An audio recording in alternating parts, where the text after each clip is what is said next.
Privyet всем, Assalamualaikum warahmatullahi wabarakatuh. Perkenalkan, saya Teguh Himanullah, mahasiswa S1 jurusan Nanomaterial di Belgorod State National Research University Rusia. Sekarang umur saya hampir 23 tahun dan sudah hampir sekitar 5 tahun saya tinggal di Rusia.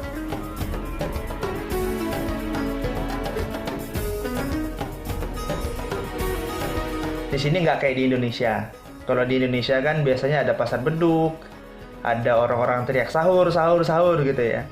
Atau misalnya ada orang rame gitu ya, ada pasar gitu. Atau misalnya ada orang buka bareng di sana sini gitu kan, acara ini itu gitu. Di sini nggak seramai itu gitu loh. Jadi ya semua biasa aja. Ya yang kerja-kerja, yang kelas-kelas, yang ada kegiatan gitu kan. Nah, jadi ya biasa aja gitu. As usual aja gitu. Tapi biasanya di Ramadan ini teman-teman di masjid khususnya ya komunitas muslim buka suatu acara itu buka bareng juga. Kalau biasanya itu di masjid kami di kota Belgorod di mana saya tinggal itu ada sahur bareng di 10 hari terakhir bulan Ramadan. Nah, itu yang menjadi salah satu wadah untuk mengikatkan gitu antara berbagai macam orang dari berbagai macam negara dengan ya itu Muslim Brotherhood-nya itu kuat banget di sana. Itu sih yang menurut saya sangat unik gitu.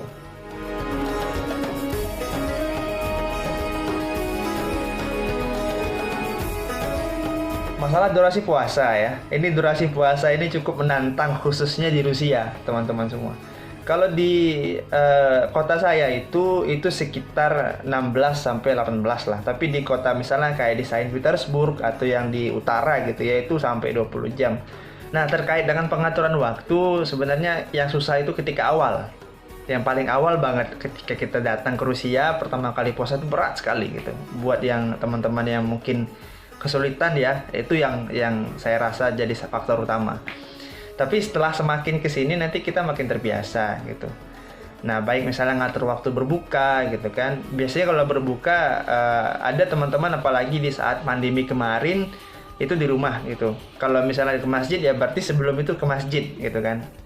Jadi biasanya itu kalau saya dan beberapa teman-teman juga di Rusia di sini kita berbuka itu ibaratnya berburu takjil ya. Cuma di sini takjilnya itu langsung masjid gitu kan. Masjid habis itu langsung tarawih dan biasanya selesai jam 11-an malam gitu. Dan setelah itu sahur. Nah, sahurnya ini beda-beda dari mulai jam 3:30 4 terus naik terus sampai jam 1 gitu kan. Nah, atau kadang-kadang jam 12 setengah 1 itu udah harus sahur karena subuh bentar lagi gitu kan. Jadi itu untuk pengaturan waktu. Dan ngaturnya ya saya rasa itu ya ketika ada teman bersama kita itu ya, jadi kita nggak sendirian, saya rasa itu lebih mudah. Itu sih yang saya rasa perjuangan yang cukup unik dan menarik di sini. Ketika berbuka itu kalau di kami di Rusia itu ada hidangan pembuka ya. Biasanya kan kalau kita itu ada misalnya minuman sirup atau teh gitu atau air putih gitu kan. Kalau di sini itu sudah ada biasanya. Kalau kita ada sok itu artinya jus sama misalnya air putih itu vada gitu kan sama vada. Dan biasanya juga ada kurma di sana kalau di masjid itu. Dan ada salad juga gitu ya. Nah, ada dan roti-roti lah. Nah, gitu. Nah, dari sana ya kita opening seremoni makannya gitu ya.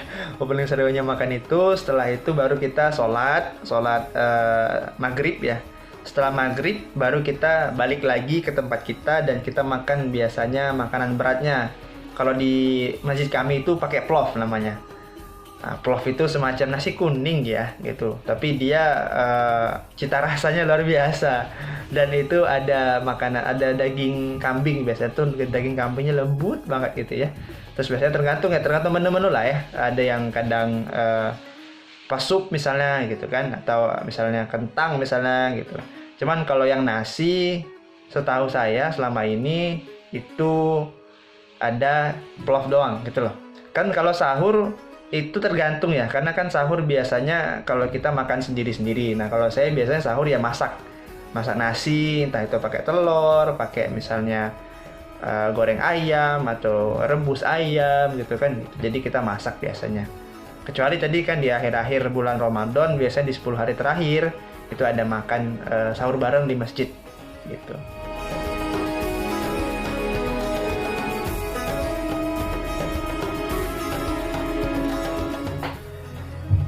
Kalau persoalan apakah susah atau enggaknya mencari masjid atau misalnya makanan halal, itu tergantung banget teman-teman dari di mana teman-teman tinggal. Misal teman-teman tinggal di kota Kazan atau kota misalnya Republika Chechnya misalnya gitu ya, atau misalnya tinggal di Dagestan misalnya gitu. Nah di sana kan mayoritas Muslim, otomatis mudah banget tuh nyari makanan halal dari masjid juga gitu. Tapi kalau di kota-kota lain, misalnya kayak di kota besar ya kita ngomong, kayak di Saint Petersburg atau di Moskow, masjid di sana ada, tapi relatif sedikit jumlahnya. Dan makanan halal pun juga ada gitu loh. Dan termasuk mudah lah kalau di kota besar. Tapi kalau di kota-kota selain itu, seperti misalnya kayak di Belgorod di kota saya tinggal atau kota-kota lainnya, di mana Muslim itu sebagai minoritas juga di sana, itu cukup sulit nemuin masjidnya. Jadi kita biasanya di kota saya misalnya ada satu masjid di sana, dan kadang menjadi makanan halal cukup sulit gitu. Kita harus biasanya ke pasar halal gitu. Nah saya rasa itu yang mungkin jadi kesulitan. Cuman saya rasa kesulitan itu bukanlah suatu halangan ya, itu malahan tantangan untuk kita memperkuat iman kita sebagai Muslim di tanah rantau.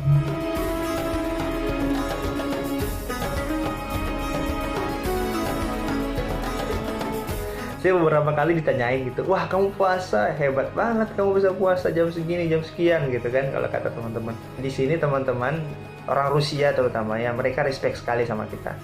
Ketika mereka juga tahu Ramadan gitu kan, jadi ketika misalnya oh ya kami baru masuk bulan Ramadan, mereka langsung ngucapin Ramadan Mubarak gitu ya. Nah gitu, jadi itu yang juga kita merasa hangat lah disambut oleh teman-teman di sini gitu. Kalau apakah underestimate, sebenarnya enggak ya, lebih kepada appreciate kalau kita sanggup begitu berpuasa sekian jam gitu ya, menahan lapar, haus dan yang lain-lainnya. Itu sih yang saya dapatkan selama di sini.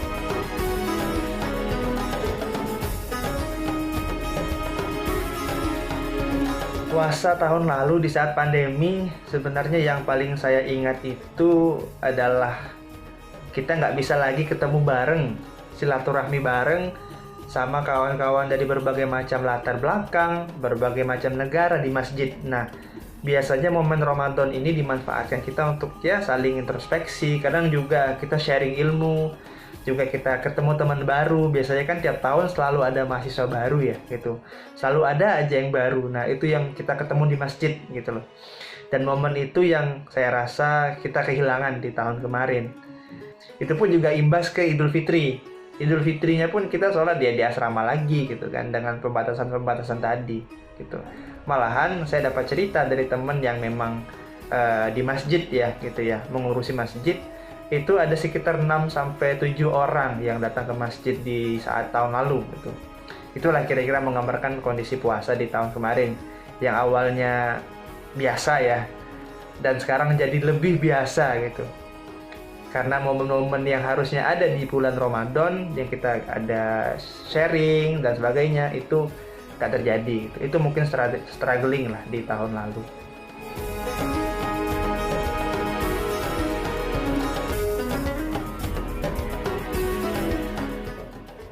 Kalau kangen ya dari Indonesia banyak banget ya. Tentu saya tuh kangen banget sama kolak. Sama kolak, terus sama biasanya kumpul sama keluarga, mukber sama teman-teman gitu. Terus biasanya tuh kan kalau kita di masjid-masjid tuh kan ada ngajinya gitu kan. Nah itu sih yang saya rinduin banget, sama kehangatan suasana Ramadan di Indonesia gitu, yang di Rusia itu nggak kita dapetin gitu. Jadi sini vibes-nya gitu nggak kelihatan ya di Rusia. Kalau di Indonesia tuh kerasa banget ada Ramadan vibes-nya gitu loh. Itu yang ada spirit. Cuma saya rasa itulah, balik lagi, itu bukan suatu halangan kita untuk beribadah secara maksimal di bulan suci ini.